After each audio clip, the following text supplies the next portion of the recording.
the state of New Jersey if you're eligible to do so. I have an idea, Mr. Speaker. I think we could get together. I can't wait to hear it. Yeah, I think there's something we can agree on, what they call in politics an 80-20 issue, and it's voter ID. 80% of people favor voter ID where 20% don't. Let me help you. I have an amendment here, Mr. Speaker. I think we could all celebrate, and then I would suggest, Mr. Speaker, then we just stop and get out of here. If we could all agree that voter ID and amend this bill, I think it would be a really good way to show unity to our state at a time when there seems to be so much disagreement. The New Jersey Statehouse Watch is on. From Trenton, we explain what's happening inside the Statehouse, speaking directly with legislators, policymakers, and budget experts to bring you the facts behind the decisions. There's no doubt that energy bills are about to skyrocket this summer. $300 million to Newark billionaires, that ain't cutting it for rural New Jersey. Enough of it. Madam Clerk, please on the machine for a vote. Received 46 votes in the affirmative, 25 in the negative, and 0 abstention. We break down bills as they move through the New Jersey legislature before they become law.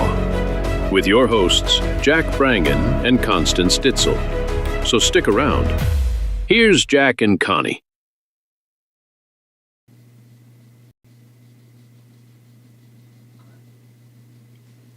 So good evening, everyone. Hi, my name is Jack Brangan, and I am here with Constance Ditzel. Good evening. Constance, how are you doing tonight? I am great. Okay. So, beautiful day, you can't complain. Yeah, so you are here at the New Jersey Statehouse Watch podcast, and we are on the second and fourth Tuesday of every month, and the purpose of our podcast is very specific. All we do is keep an eye on Trenton and all the bills going through the State House in Trenton. So tonight we have Vicky Flynn from, she's an assemblywoman from Legislative District 13, and we'll bring her on in a few minutes.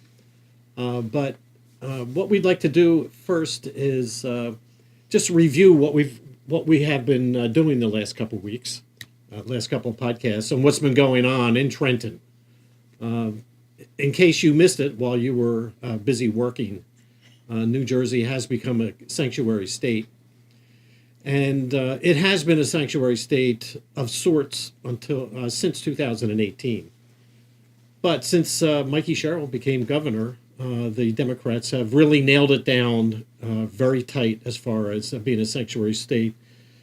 Because what they did was they added on a couple more bills. One was called the Data Privacy Act. Now, this is in addition to what was there already, but the Data Privacy Act, you might think the Jersey taxpayer that this bill would keep your data private, but this is not what this bill does at all. What this bill does is keep the data private of illegal aliens. So what does that mean? That means if your local police force happens to see a fugitive that ICE is looking for, and it's picked up by the automobile license plate reader, it will now be against the law for your local police force to give ICE a heads up. So that data no longer will be shared, where prior to this law, that data was shared. And that's vitally important because if you remember after 9/11, the main criticism was that the police agencies, law enforcement agencies, did not share data.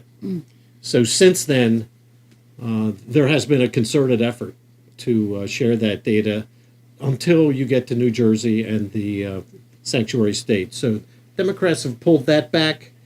The second one, by the way, if the data was shared by mistake, that perpetrator can sue the state now. So they added that into the law that they can sue the state of New Jersey. So in addition to being a sanctuary state, the other thing is the Department of Health has pulled away from the CDC. For 70 years, almost 70 years, New Jersey has followed the CDC in terms of immunization. Mikey Sherrill is thinking better. She thinks she knows better than the CDC, and they have moved away from the CDC for immunization So your family, your children's immunization schedule now will be controlled by the New Jersey Department of Health, which, by the way, if you compare it to the CDC, which has 70,000 people, the Department of Health here in New Jersey has 5,000. The CDC has probably some of the smartest people in the world. I'm sure the ones in the Department of Health are very good. But the CDC has doctors that are doing groundbreaking research. The other thing that has happened is there's a bill that we're going to talk about a little bit towards the end called the John Lewis voter bill. Now, you think you might understand how voting works with the mail-in ballots and everything. Well, all this is going out the window. Everything's going to change with the John Lewis voter registration bill. So this is one that we'll spend a little time towards the end of the show, and maybe you could talk about the show itself. Right. What we are going to talk about tonight, we cannot get away from the state school district funding. Right. It's in every town. It's in every school board meeting. It's on the cover of all these local papers. This is a big deal. We dove into it last time with Dawn Fantasia in Assembly, and this is probably going to be touched on a couple of times. We're going to talk about this again tonight. This is very important. And as Jack already said, we're going to talk about the John Lewis voter bill. And this is kind of came as a surprise to us because this was voted on the day that the sanctuary state bills. We sat through all that on March 23rd. It was a rainy day. We were at a rally outside. We came in, we listened to the roll call, everything that went on, and I'm ready to click off and, this comes up. I was a little surprised about that. Yeah. So this is going to be talked about because we can't talk enough probably about the whole voter ID situation. So I think I'm going to introduce our guest because she knows about all of these things. Could you bring Vicky out? Bring her out of the green room.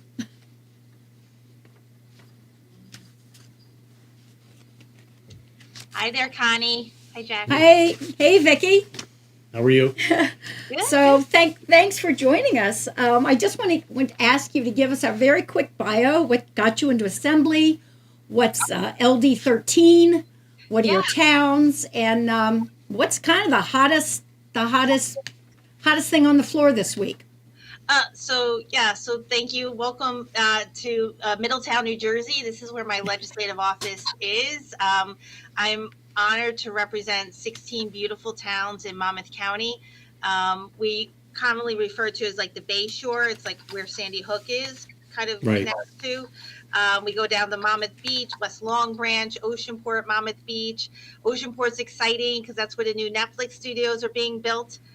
So I have that. I also have a beautiful racetrack in our district that we love to go and support, Monmouth Park, and they had a great grand opening this weekend. So I would encourage everyone to go out there. And then like where I live, Homedale and Marlborough out there in Aberdeen, it's kind of this mixture, but I live on the side of Homedale that has a lot of farmland still that I know my local officials are desperately trying to protect from overdevelopment. Like Middletown too. I mean, huge town of Middletown, and that mayor and council have been working tirelessly to prevent it from overdevelopment.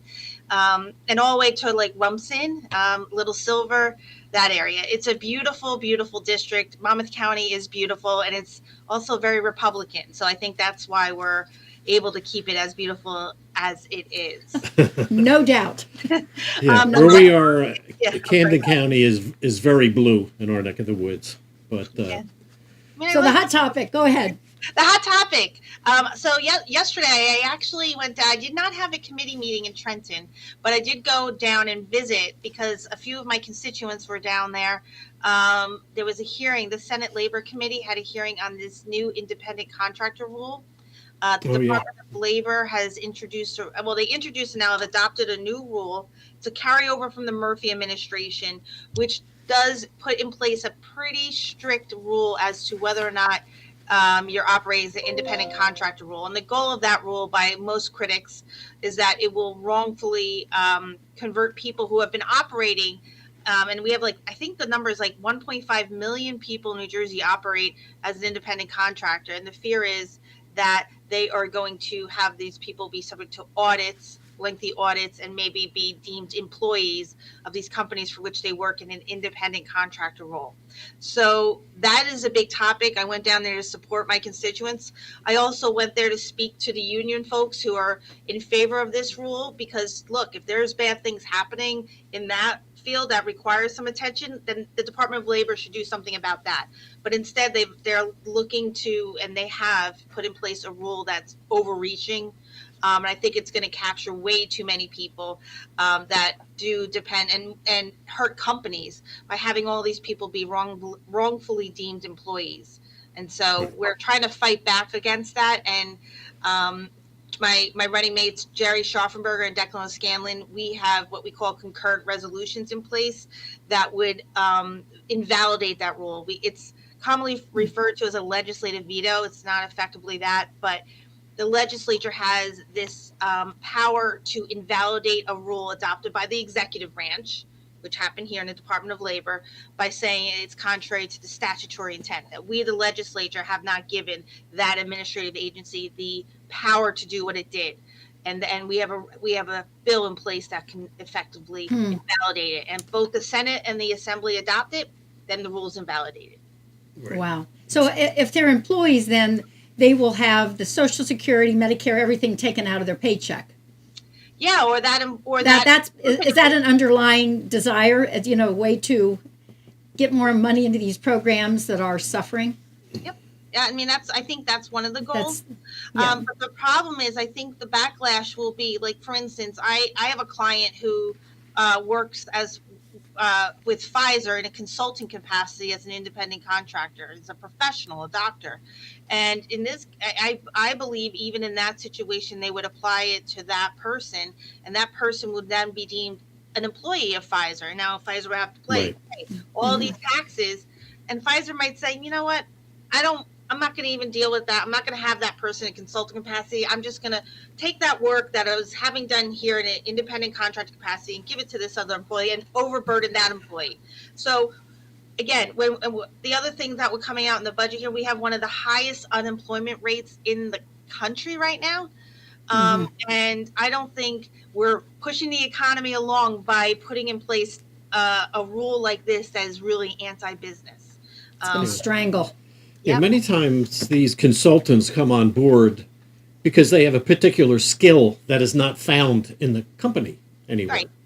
Right. So if they'll come in from, for 2 to 3 months or 4 months, the company doesn't want to hire them, and they don't want to be hired. Right. They are happy when they choose a line of work like that.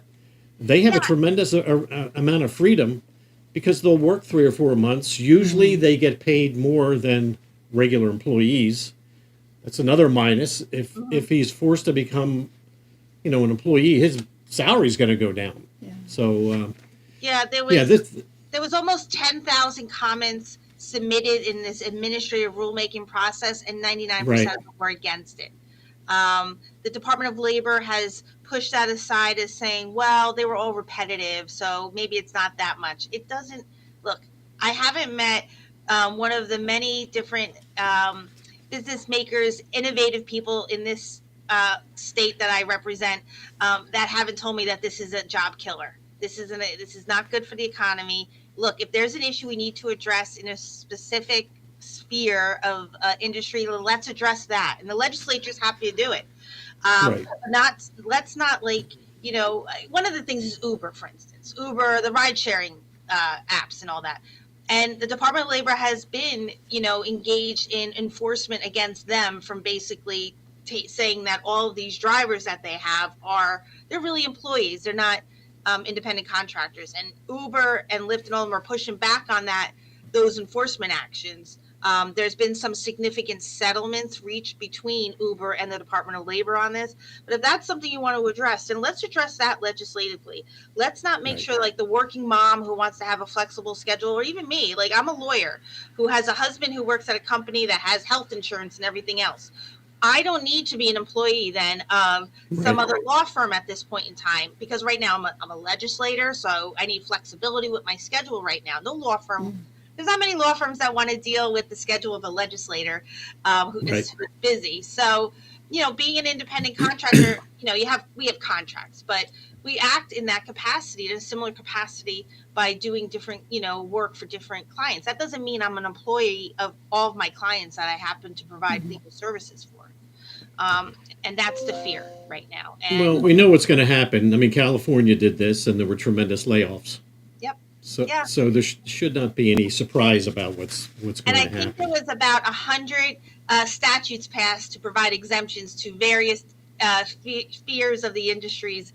And I'm sure a lot of lobbying that went around with that, a lot of campaign financing and fundraising to support those statutory exemptions. But that's what happened. Yeah. We don't have time here in New Jersey to be doing that. We got to focus on getting this economy working, focusing, as you said, Connie, about the state funding formula. I would love for someone to sit down and want to talk about that.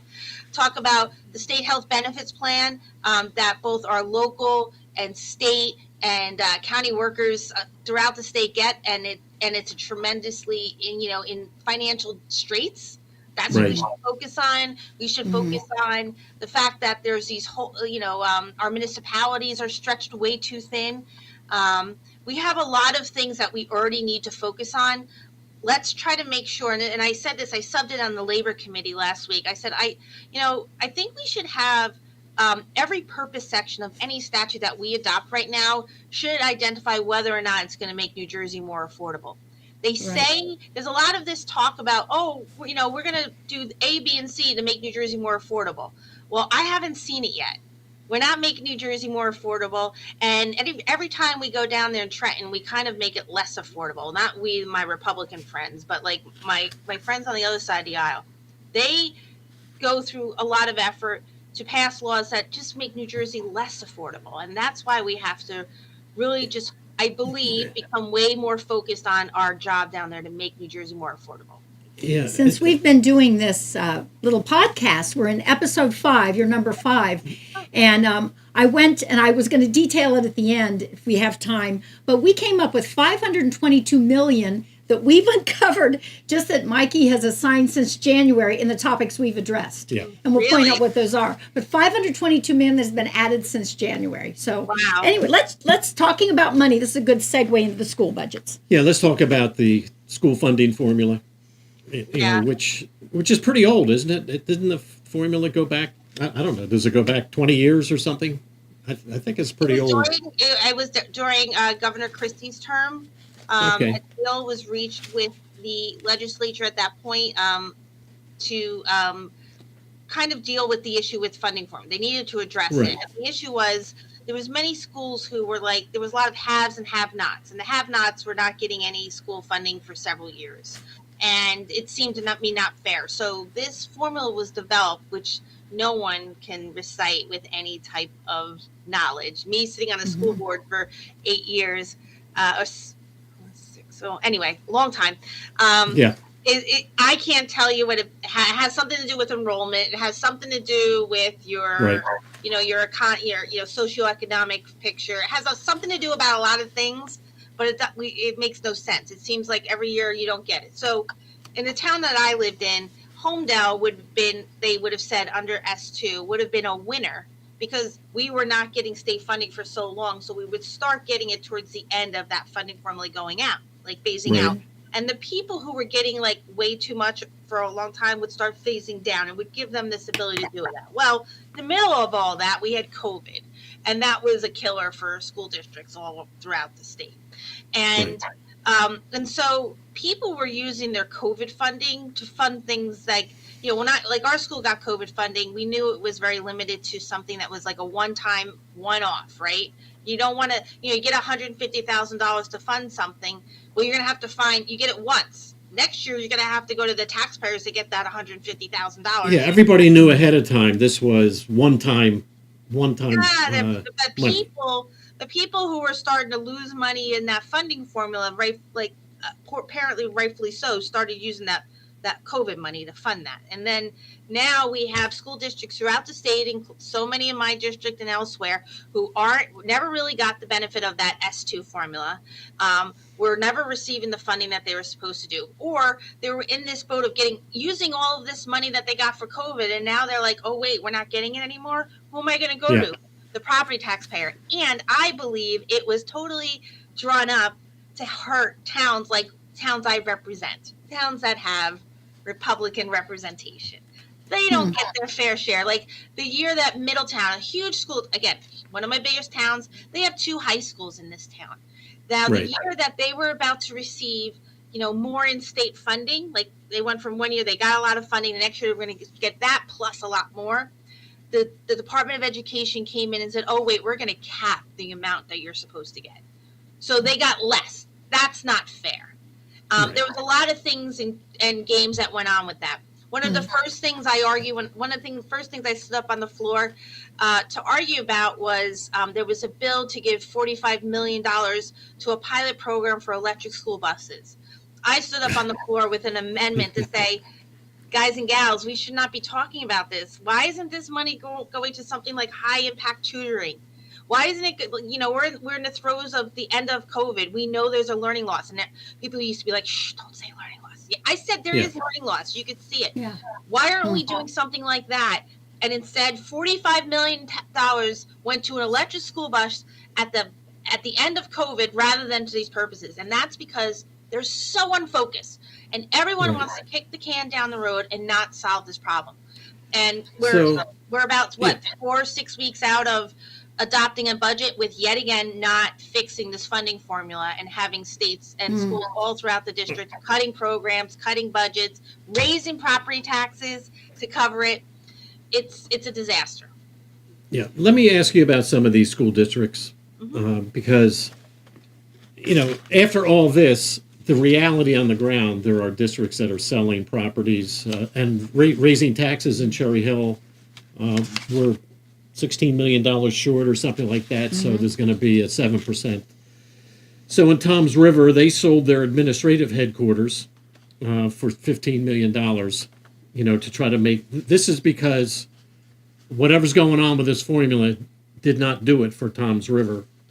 Lakewood Public Schools are trying to sell an elementary school. Jackson Township, they already sold their middle school property for $40 million. Asbury Park, they're discussing selling 2 buildings. Jersey City is looking at a 17% tax increase. Edison Township is 12%. Hoboken, there's a 27% approved that would increase. That's huge. This is huge.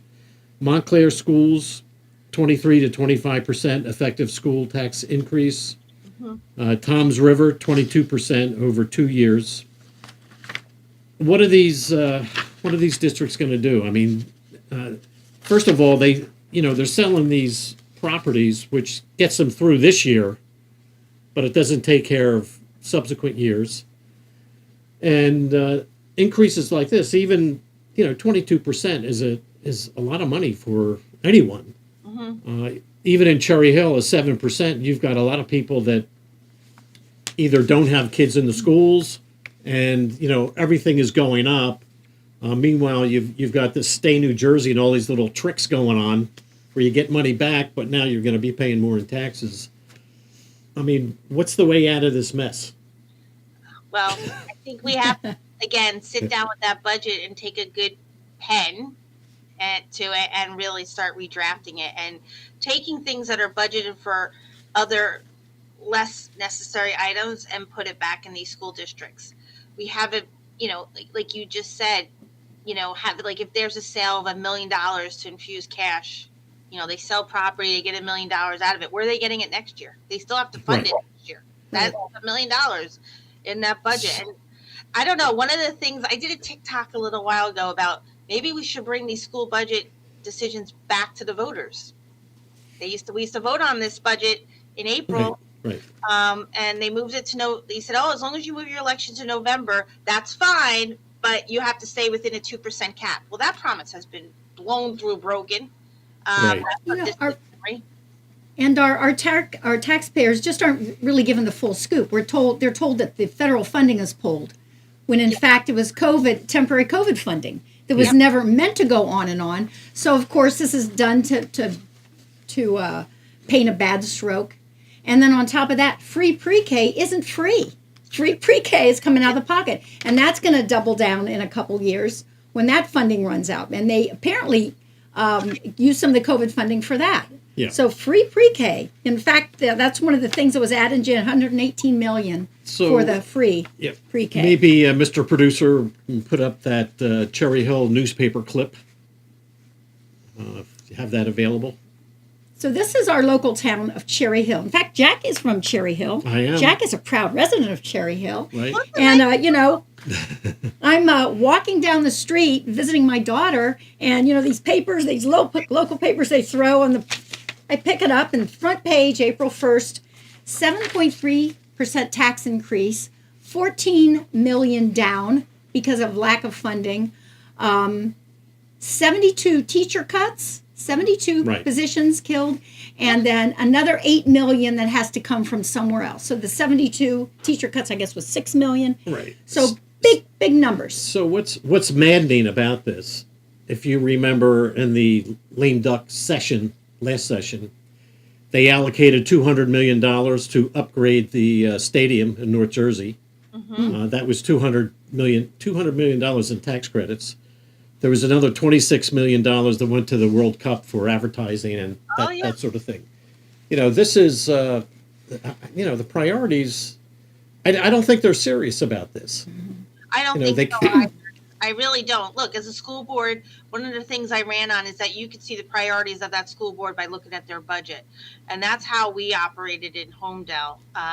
We were very strict about our spending.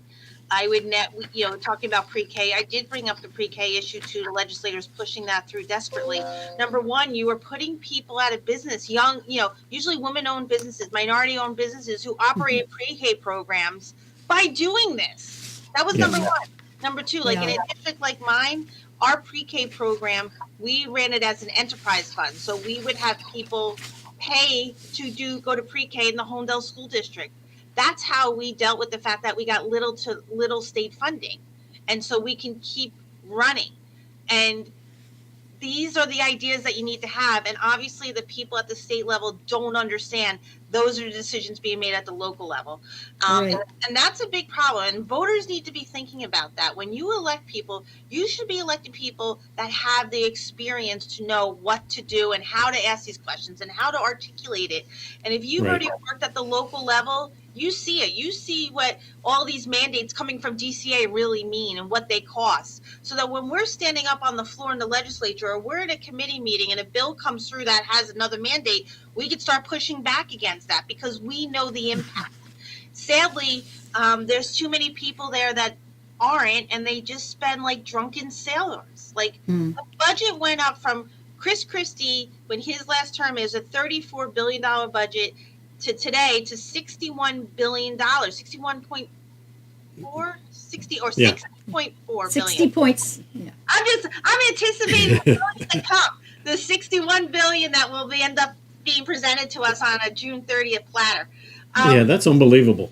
Yeah, that's scary. And one of the best, I don't know if you both saw the Democratic debate when they were doing the primaries. There was a student who asked a question, and it was the best question and never asked again, sadly, by any of the commentators. I think it was the best question asked.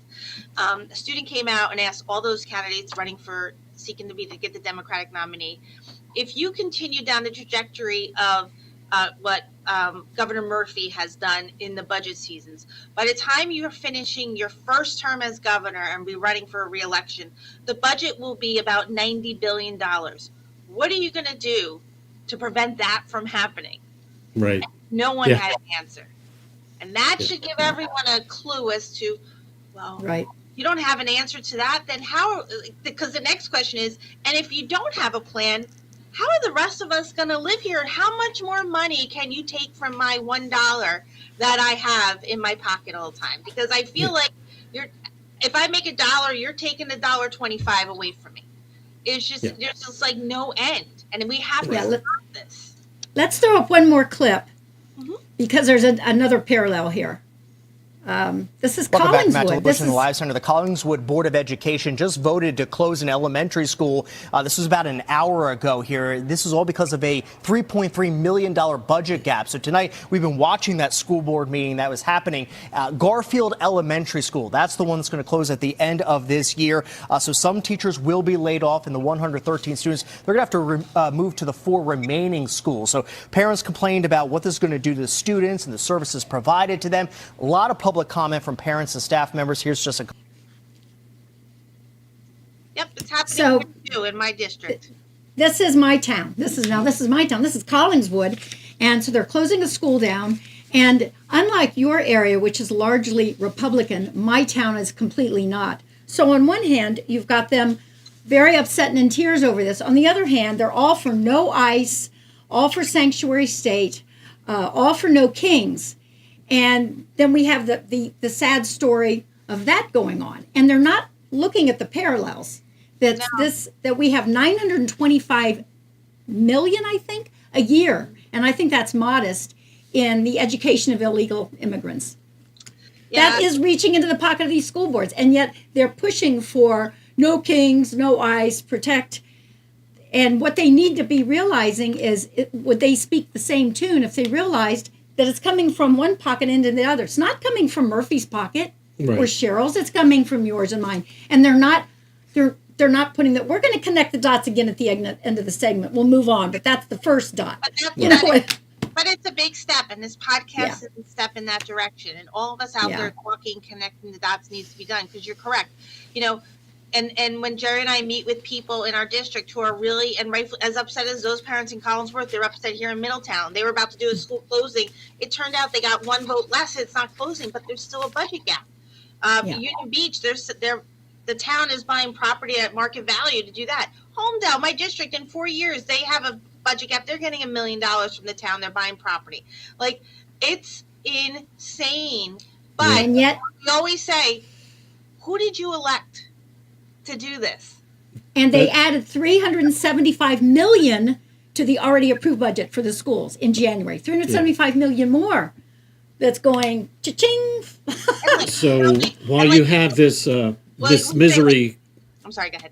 Yeah, while you have this misery going on in some of these school districts, at the other end of the spectrum, you have certain school districts like Newark, that's flush in cash, and there.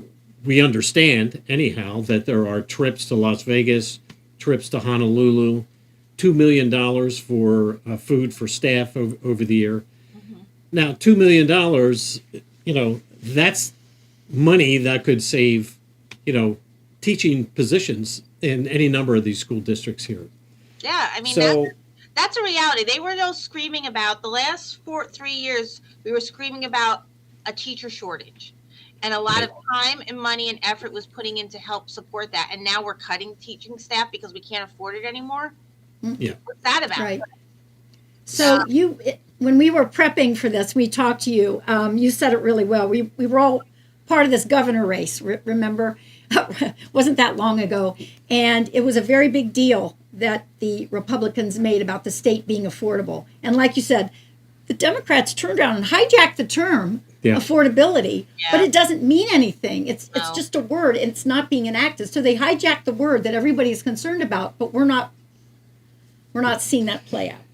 Yeah, there's a certain part of me that wants to, present a solution here to the audience, how to fix this funding issue. I think there's an attitude problem in Trenton with the Democrats. I don't think they really care. They're not serious about this. Well, the only solution that you alluded to is who you elect. People, the independent voters and Democrat voters, they need to see the light here. You cannot be sending these people back to Trenton. You have to send Republicans in to right this ship before it's too late. Because it's going to get to a point, a couple more cycles, and we're going to be buried in some, just buried with bad legislation. So tell us about the John DeMaio bill. Isn't there a bill that... Yes. So John DeMaio, our leader, has a bill that we've all signed on to as Republican Assembly members that will not only try to equalize the funding formula. It will also provide property tax relief. And so that's what we've been proposing. Now, if the State House and the Democrats in the State House were worried about good government, they would present that bill up for discussion, or take the bill and slap their names on it and push it forward. But they're not. And that's what the voters need to understand. They're not even willing to discuss how do we make New Jersey more affordable by starting first with education funding. How are we going to make sure that these kids are getting an education, the teachers aren't losing jobs, they're getting, healthcare is not out of control, you're not having to move out of your town because your property taxes have gone through the roof. What are we doing about that? That should be a priority, and it isn't, because no one would even give the John DeMaio bill a moment in the education committee. Vote no to it. But my God, put it up. We've watched your sessions. As soon as you make an amendment to any bill, it's tabled, and then they vote on their bill. So the John DeMaio. This bill, it was introduced last session, right? Yes. Now, I don't want to sound like Jack. I don't mean to interrupt, but we do a lot of complaining and arguments, present arguments in the assembly, but we don't want to be presented as people who don't have ideas. We do. We want to solve these ideas. And about 10 years ago, that used to happen up till maybe 5 or 10 years ago. That's how things got done in Trenton. No matter who was whoever was in the governor's office or whoever was in the legislature, the parties used to work together.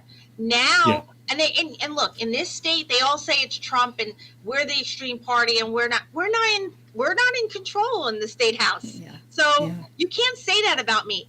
It's the Democratic Party that is being ruled by its most extreme.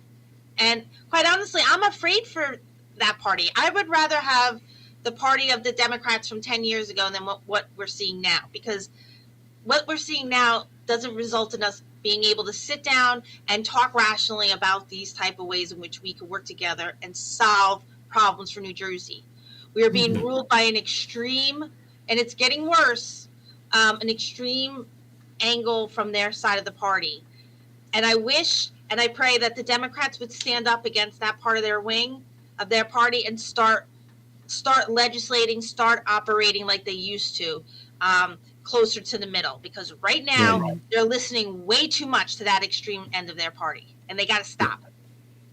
So this bill, which represents a solution, right, to the school funding issue, can't even get onto the floor without going through Craig Coughlin and Lou Greenwald, right? So these two guys are sort of blocking any of the Republican solutions. So these bills sort of die on the vine. They never see the light of day. And this is a disservice to the citizens of New Jersey. This is horrible. And the only bills that really get put forward are Democrat bills, which don't really fix anything. They just make things worse. Yeah. So there's, I don't know. It seems, I know this is all part of the rules of the chamber, but people need to understand the frustration of the Republican Party, because we can't get any of the bills out onto the floor and into committee because these two guys are blocking it. It stops right at that door with Coughlin and Greenwald. Yeah, look, we're up for election every 2 years and the second every 4. So next time, the voters of New Jersey, do they like paying these high property tax bills? Do you like paying high auto insurance bills? Do you like paying high electric bills? I guess then continue to vote Democratic.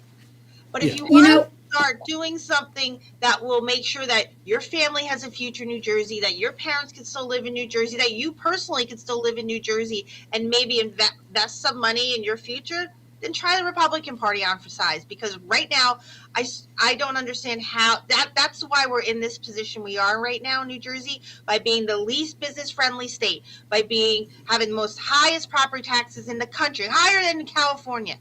And we're spending all of this money paying all these taxes, and we continue to elect the same people. What do you think is going to happen? Every town hall comes up with someone asking about property taxes. Our Congressman Don Norcross was at a town hall recently, and of course, someone raises their hand about property taxes. Assemblyman Bill Moen was there, and his answer was, well, that's a very good question. You should present this to your municipality. Yeah, that was the answer. It's a state issue. And so they're not given a true feedback. But again, these are the same people that are protecting the illegal aliens. Here's another one: the affordability thing and the connect the dots. Healthcare costs. They're saying the budget. One of the issues is healthcare. Well, it came out with Garden State Initiative. 1 in 5 New Jerseyans are on Medicaid. It's also true that 1 of 10 New Jerseyans are illegal immigrants. Right. There's some dots to be connected there. I mean, they're coming into the state and they need these services. The children, you have the funding formula weighted heavily for English language learning. Yeah. Well, these children of the immigrants need those services. So that weight is going to the Abbott schools, as we've talked about. Camden. We found out the Abbott school, by the way, is from a student in Camden. Yeah. So the whole, they're not connecting the dots, and I'm hoping that you and Jack and I and Jerry and everyone you're talking to can help connect them. Go ahead, Jack. Yeah, wasn't there? Did you mention 7 school districts take up 10% of the state budget or something? Yes. Or 12? Yes. 12 was it? Yes. So remember, let's go back. It's a $60 billion budget, and 10% of that, I believe it's 10. Okay. 10% of that budget, or set. It's between 7 and 10%, but I think it's 10% of that budget goes to 7 school districts. 7 schools in the state of New Jersey. Yeah. That's all you need to know. So maybe we focus on that, those 7 school districts, and try to peel off some of that money and give it to these other school districts. You could solve a lot of problems. Yeah. Well, not really. One of those 7 is Camden, and they're in a $91 million deficit this year. Oh, yeah. I didn't know that. Camden, get a load of this. Camden is run by the state. They want local control of their school board. Since 2013, the state of New Jersey is their superintendent, and they are $91 million deficit, and they're one of the Abbott schools. And good question. Yeah, I mean, how does the state run it? And it's 90. What happens when we put the state in charge of something? Do they ever come out on the other side of we're saving money? Yeah. There's some relief. No. It never gets better. No, it doesn't. And it's sad because you know what? We just spent 25 minutes talking about money, which of course as a good Republican is very important to me, and how we could solve these problems. But you know what we're not talking about? How are we improving the quality of the education for these students who need it most? What are we doing to make education more meaningful for these students? What's one of the reasons I ran? It was so exciting when I first ran for the Board of Ed, when my daughter, who's now a junior in high school, she was just a baby. She was just born. I used to live in Nutley, and they wanted me to run that year that I was pregnant with my daughter. And these were during the April elections, and she was born in April. So I was like, no, I'm not doing that. I ran the following year. As a board member, it was a really exciting time because everyone was talking about innovation in education. How are we going to enhance the education? We were talking about the fact that the type of education kids needed then, we couldn't even imagine for what kind of job in the future because so much was going to change. And look where we are, AI. No one in the early 2000s were educating about AI, but we had, so what they did say was, but look, we have to make sure these kids are getting a quality education in math and science because we believe that would set up kids for the best likelihood of success in their future. And Vicky, math and science needed to be a priority. And there was huge priority, money, funding, programming to try to push that in to make it accessible to everyone. No one is talking about that anymore. 17 years later, no one's talking about that anymore. We went to the Board of Education meeting in Trenton just last Wednesday. Yeah. The open comment for Board of Education, they're very proud about how many students they're graduating. Nary a word about how the basic skills are so poor in these top schools, Abbott schools. They talked about absenteeism as an issue. Okay, so the students are absentee. The basic skills are suffering, but they're very proud of how many are graduating. Yeah, but their graduation rate is also a falsehood because it is. Yeah, the standard for what's considered to be, the absentee rate has changed. So like a kid could miss like a half a year of school and still not have been, have a chronic absenteeism issue. So if a kid misses a half a year of school, how are they graduating? There's no standards applied anymore. I've sat there where they've lowered standards by bills in the legislature, and I'm like, what are we doing? Stop this. You have to stop. Think about these kids as if they were your own kids. You want the best for them. Where's that? I don't see evidence of that at all when we talk like this. I just don't.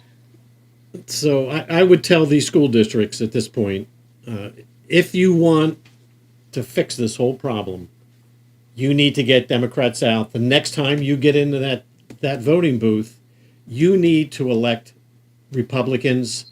And I'm asking independents and the Democrats to make that switch when you get in the booth. That's the only way we're going to fix this.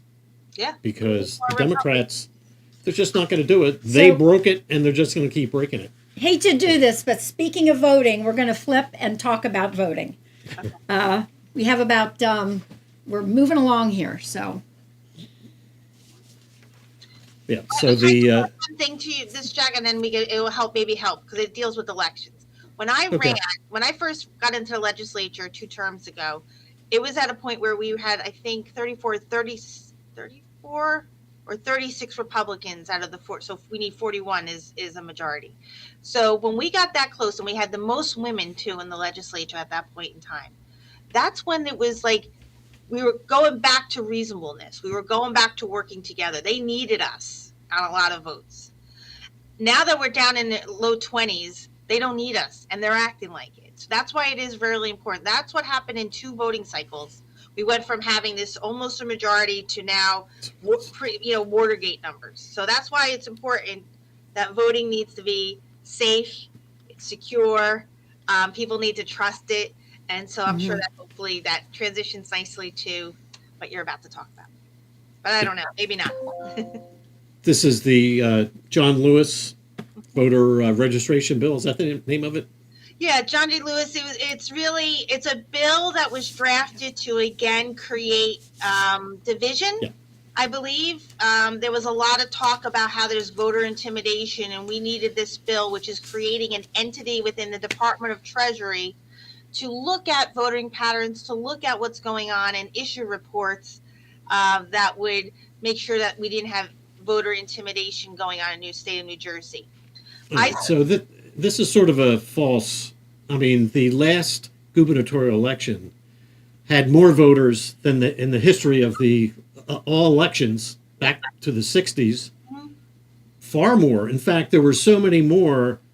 It's sort of suspect where all these people came from, because through the years there's been a fluctuation of maybe when you add all the votes from election to election, it's about 200,000 up or down from election to election.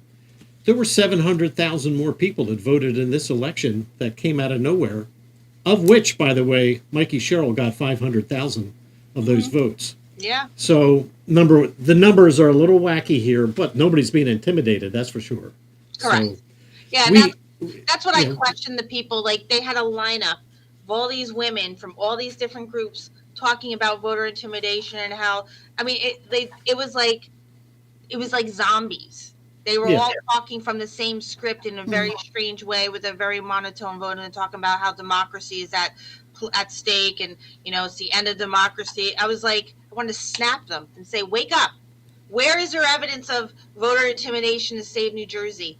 The Attorney General's office has lawyers at all the counties there to represent anyone who goes to try to vote, is prevented from voting. They could go down, get a free lawyer to go to the judge, and the judge will issue an order if you could show that you lived where you're saying you lived. All right, so we have a clip of Mike in Ganamort, and I just took a piece of it here. I can't watch myself, so. And this is like a laundry list of what's included in that bill. So did a good job. Mr. Producer, maybe you can put that up. Judges in New Jersey would be able to overturn election results, redraw district boundaries, change the dates of elections, increase the size of a town council or other governing body, change the deadline for returning ballots, change the method of an election, such as ranked choice voting, change the length of someone's term in office. In other words, totally reinvent major election processes. And on top of all of that, for good measure, it outright bans voter ID. Yeah. Or it was cut off. Voter ID. Yeah. So this is a major change in voting. If we go to ranked choice voting, that will be the end of anybody's understanding of how voting takes place, because it's a complicated process. Yeah, we can And thank, I think we can thank Andy Kim and his gang for all of this. This is what I remind people daily. So how did he did he introduce it on the federal level? Is that No, it just in terms of like getting rid of the party line, it's that whole group of people who want to say we're not going to be ruled by the party bosses. They're destroying the Democratic and Republican Party so that they can get control of these seats. So that's what this is about. Okay. And this is what I say, this is why the Democratic Party in our state of New Jersey is being ruled by its most extreme members right now, and they got to stop. Yeah. So, all right, this topic I think we have to spend more time on, maybe on a separate podcast, because I think we're running down the clock here for this segment. But that was a good description. I mean, he just described that pretty well. And the other point worth noting is that you said this came up from like a late Friday afternoon, then suddenly you're voting on it on Monday. Is this the way things go all the time? You're given like...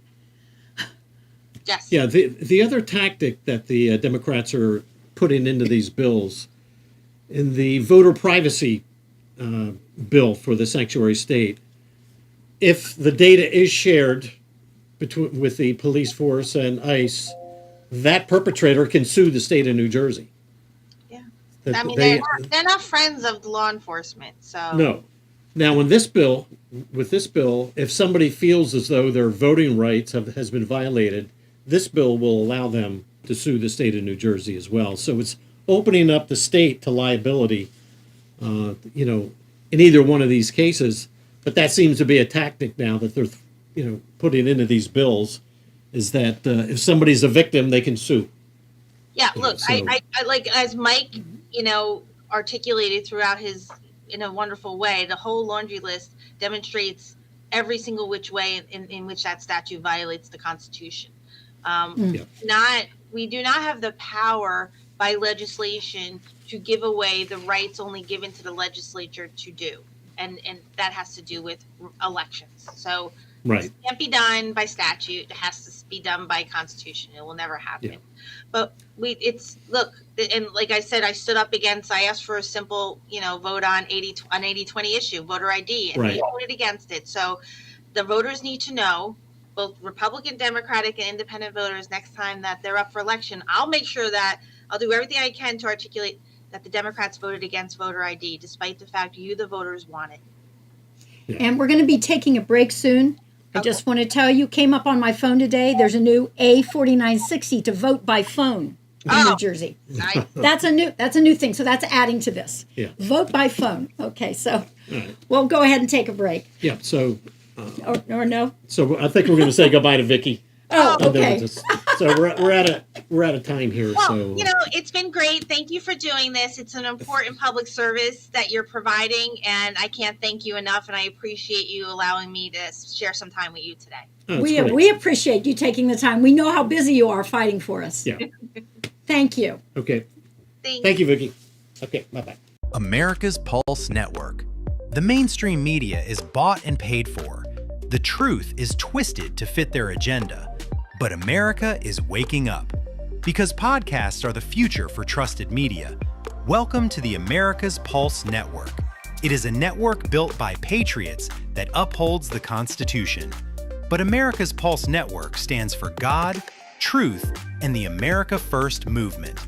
There is no corporate propaganda, no government spin, just real news, real talk, and real voices fighting for faith, freedom, and the future of this great nation with common sense.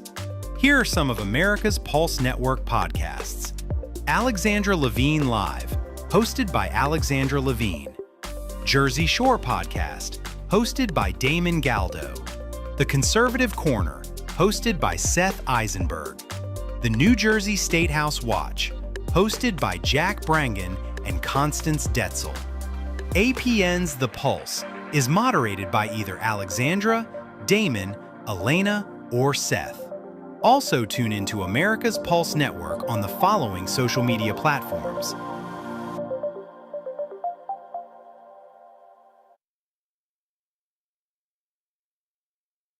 join the revolution, because the pulse of America beats for God and country. America's Pulse Network is for faith, family, freedom, and truth. Okay, so we are back. We have a few minutes here. I think we didn't get nearly enough time to talk about the John Lewis bill. We really need to dig into that because we started the show with some of the changes that have taken place since Mikey Sherrill came into office. And, you go down this list, and now the whole voting process is going to change. And the power is going to shift from the local county Board of Elections to a brand new department that's going to be in the Department of Treasury that's going to be created, yet another department which this government can ill afford. This is just startup is going to be almost $3 million, to get that department started. This is not a department that's going to stay small. No, so year no. after year, this is going to be another drain on this budget. And I really think we're at a part. Keep in mind, there's based on the report from Paul Kinitra, there's 1 million people that have come into the state of New Jersey that are illegal aliens. They don't arrive here with their Blue Cross and Blue Shield card, Right, or their right. Aetna Medical or Delta Dental. They arrive with nothing. Yeah. So I think we're starting to feel the strain of these 1 million people that were unaccounted for. And Paul is updating that report. We're going to get an update in another month. Yeah, this is. But we're building more infrastructure, like he said. So you got that John Lewis bill. So that adds what? $2.5 million. Right. Then in the K through 12 that Mikey added this year, $375 million for K through 12, plus another $118 million for pre-K. We talked in another show about the Department of Health expanding vaccine access and their database. $4 million there to build a brand, to perpetrate that infrastructure. And then you have this $22.5 million for Reproductive Health Access Fund, which Murphy started in December. $22.5 million for 26. Mikey is continuing that for 2027, another $22.5 million. Yeah. It's just that the money keeps layering on, and that's a real good segue. There's a big bill this week. We got to let folks know this new bill, 2260, S2260, A2218. It's in committee voting this week. It would create criminal and legal protection for abortion providers, even when those minors might be brought across state lines without parental consent, and doctors who offer services related to gender dysphoria. Our concern is we went to this New Jersey Coalition for Human Trafficking, and we found that human trafficking is very big at large sporting events. We have a big sporting event coming up with the World Cup. Right. So now we have this new law for the sanctuary state. We have this new law here that's going to make it very difficult to prosecute people who are doing this, coming across our border. We are going to be on the map for human trafficking. I'm sorry. It's a very sad statement. I want to urge you to vote against it. I'm going to tell you just where to go. NewJerseyFamilyPolicy.org, NJFPC.org. Learn all about it. Get on there and urge your senator and your assemblyman to vote no. Okay. NJFPC.org, family policy. So we're getting the signal from Mr. Producer here. We have upcoming guests. We just had Vicky here, so on May 26th, we're going to have Brian Bergen. Brian is from LD 26. I'm not exactly sure where that is, but I'm sure it's close by. Mm-hmm. He is another advocate for the Republicans. Chris Russell, apparently he was, a lot of people know him. I've never met him, but he was a consultant to Jack Ciattarelli, and so I want to know what happened. And also, in general, just how these campaigns work. Yeah. We want to talk about that one specifically, but in general, a lot of people would love to hear how this behind the scenes Right. works. And then on June 23rd, Audrey Lane, that'll be a discussion about, everything that we talked about tonight with Vicky boils down to the budget and money. And Audrey Lane can help us understand whether we're in good shape or really bad shape from a budgetary standpoint. Right. So I think that wraps it up for this podcast. I think it does. We could have gone into so many more things Right. on that voter bill and the budget. Look at your local papers. A lot of it's in there about the budget. Yeah. Keep an eye on those little local papers are sharing an awful lot of information. Yeah. So thank you all very much for tuning in. And on May 26th, Brian Brangan, and we'll see everybody then. Good night. Thanks. Thanks for joining us on the New Jersey Statehouse Watch. Join Jack Brangan and Constance Ditzel every second and fourth Tuesday of the month at 7:30 p.m. Watch the show live at njstatehousewatch.com or listen anytime. Download the podcast on Apple, Spotify, Amazon Music, or wherever you get your podcasts. We'll see you next time on the New Jersey Statehouse Watch.